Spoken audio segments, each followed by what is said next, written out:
नाज़रीन मोहतरम, अस्सलामु अलैकुम वरहमतुल्लाहि वबरकातुहू। ज़कात के मसाइल आप हज़रात समाअत फरमा रहे थे।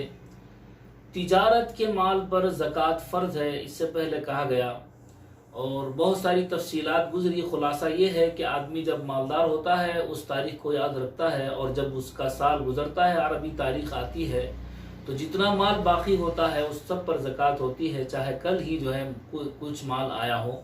लेकिन अगर बीच में साल के दरमियान में अगर बिल्कुल ज़ीरो हो जाए तो फिर वहाँ से नया हिसाब शुरू होगा। ये बात आप हज़रात के सामने 2-3 मरतबा अर्ज़ की गई। अलगर्ज़ तिजारत का माल जो चीज़ भी बेचने के लिए ख़रीदी गई हो उस सब पर ज़कात है। प्लाट है, घर है और चीज़ें हैं, दुकान और मकान है, फर्नीचर है, जितनी चीज़ें हैं, कोई भी चीज़ हो, अगर वो बेचने की नीयत से ख़रीदी गई है तो उस पर ज़कात वाजिब है, उसकी तमाम वैल्यू पर ज़कात दी जाएगी।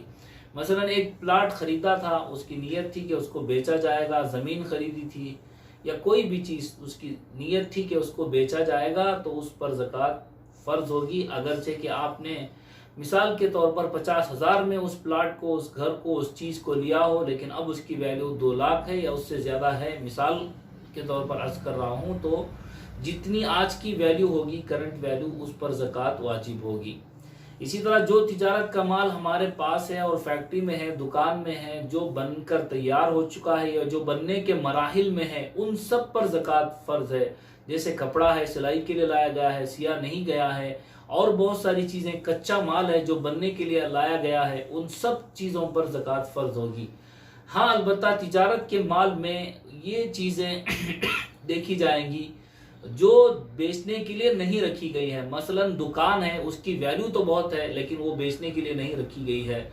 और इसी तरह वो माल है जो हमने जो है डिज़ाइन किया गया है, मसलन कोई चश्मे की दुकान है, उसके लिए फर्नीचर बनाया गया है, इंटीरियर बनाया गया है, डिज़ाइन बनाया गया है और उसके लिए आराइश की गई है, तो वो जो माल जो आराइश में लगा है उसकी वैल्यू नहीं लगाई जाएगी, उस पर ज़कात फ़र्ज़ नहीं होगी, बल्कि उसमें जो चीज़ रखकर बेची जा रही है उस पर ज़कात फ़र्ज़ होगी। और यहाँ ये बात भी वाज़ेह हो जाए कि अगर हमारी नीयत उस माल तिजारत में बीच में तब्दील हो जाए तब भी जो है ज़कात फ़र्ज़ नहीं होगी। मसलन अगर हमने कोई घर ख़रीदा था बेचने की नीयत से, लेकिन बाद में हमारी नीयत उसको घर बनाने की हो गई या जो है घर में रहने की हो गई, अपनी ज़ात के लिए रखने की हो गई, तो उस पर ज़कात फ़र्ज़ नहीं है। तिजारत के माल में ये फ़र्ज़ है कि ज़रूरी है कि ये ख़रीदते वक्त भी तिजारत की नीयत हो और अब तक वो तिजारत की नीयत उसमें बाकी हो। प्लाट लिया गया था लेकिन बाद में तब्दील करके नीयत को घर बना लेने का सोच लिया गया, रहने का सोच लिया गया या जो अपने लिए रखने का सोच लिया गया, तो इन सब पर ज़कात फ़र्ज़ नहीं होगी। लेने के वक्त नीयत देखी जाएगी और आज तक अगर वो नीयत बेचने ही की, फ़रोख्त करने की है, तो उस पर ज़कात फ़र्ज़ होगी। ये खुलासा माल तिजारत का है।